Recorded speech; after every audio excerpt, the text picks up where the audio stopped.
But Kobe's death had been predicted in the media several times, each one eerily specific. Is it just a coincidence or evidence of something deeper?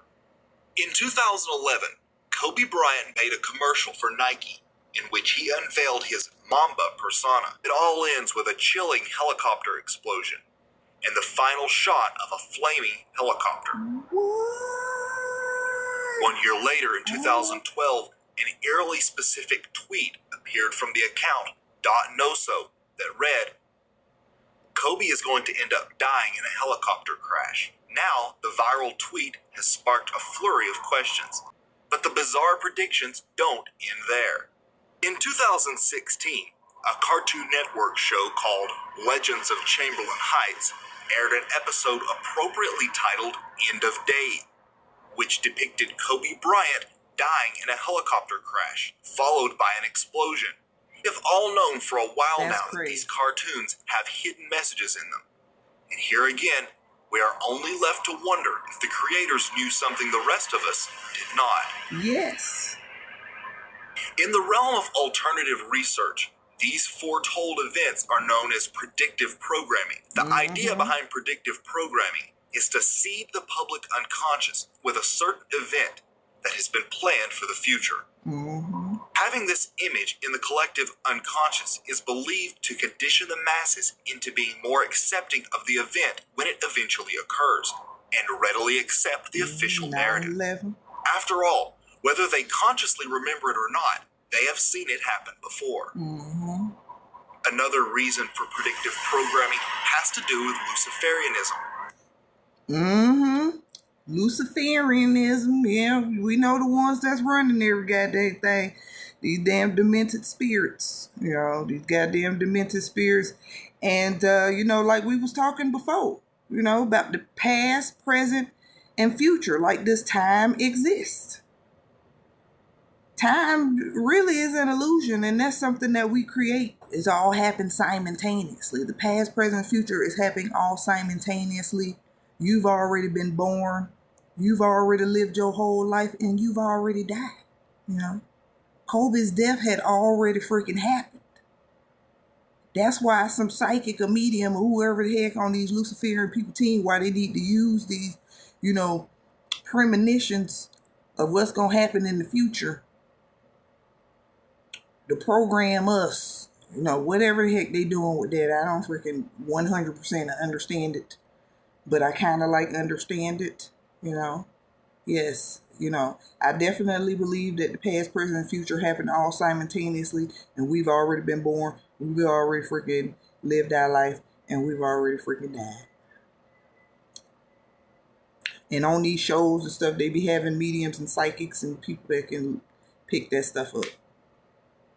And then they be putting it in these shows, which the elite practice. There is a belief that in order to add power to their rituals, they need to actually tell what they are going to do. It has to do with the collective unconscious, using the power of suggestion to affect reality. What? Another mysterious element surrounding Kobe's death is the time. Like manifestation. Like they're manifesting it. Because if they put it out there, it's already created in a freaking cartoon. They put that energy into the cartoon, and play it out. It's like you manifesting that event to already happen.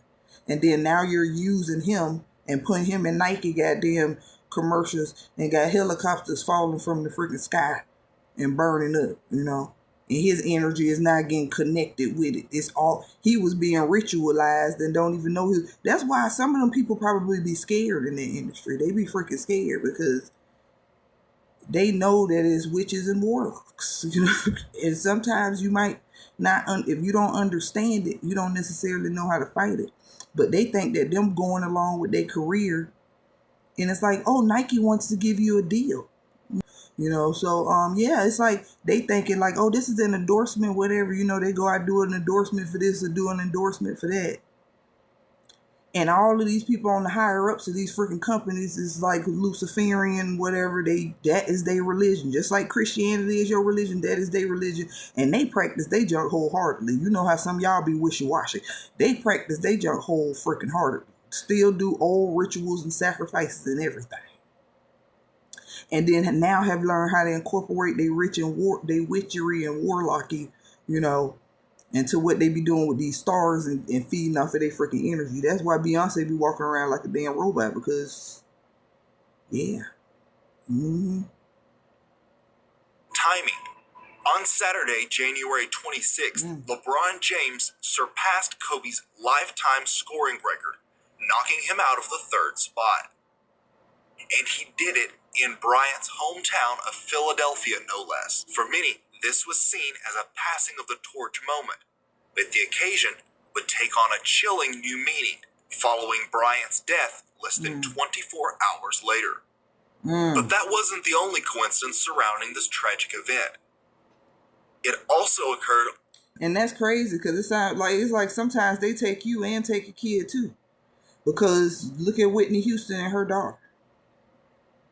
And it happened the same exact ritual. And then the step brother, boyfriend, whoever, he didn't last too much longer after that either. The only one still left is Bobby. And Bobby ran and started a whole freaking new life. Yeah.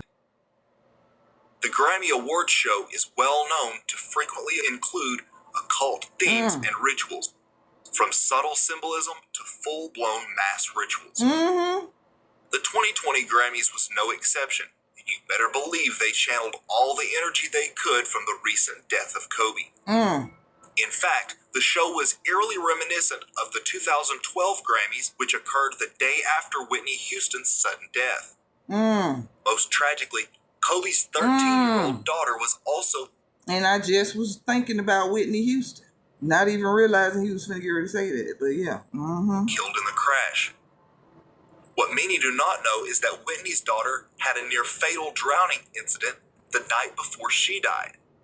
Is all of this just a coincidence? Yeah, because... Another factor is the ratings. Because it's like it was two parents and both of their kids. Both of their kids were taken too.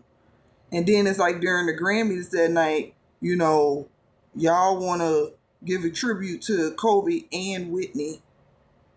And it was kind of like because they're connected in the same type of a ritual was done on them. Allegedly. Maybe. I don't know.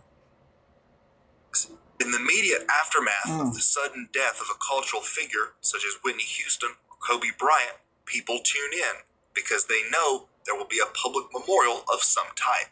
Similar to how Michael Jackson died 3 days before the BET Awards. And let's not forget, the crash took place 1 week before sports' biggest night, the Super Bowl. But let's examine the memorial they performed for Mr. Bryant. Artwork included dark sets with fire in the background and a black and red color scheme. Does that look like a normal memorial service to you? The most telling factor, however, was the dress of the performers during one of the main tributes. The celebrants are decked in all white, with white turbans or head coverings. This is the traditional dress of voodoo practitioner.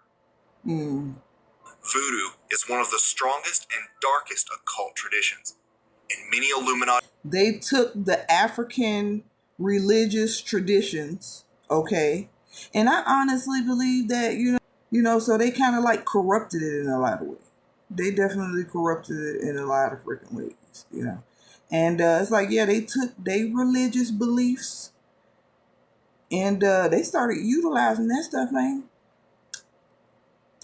They started utilizing that stuff.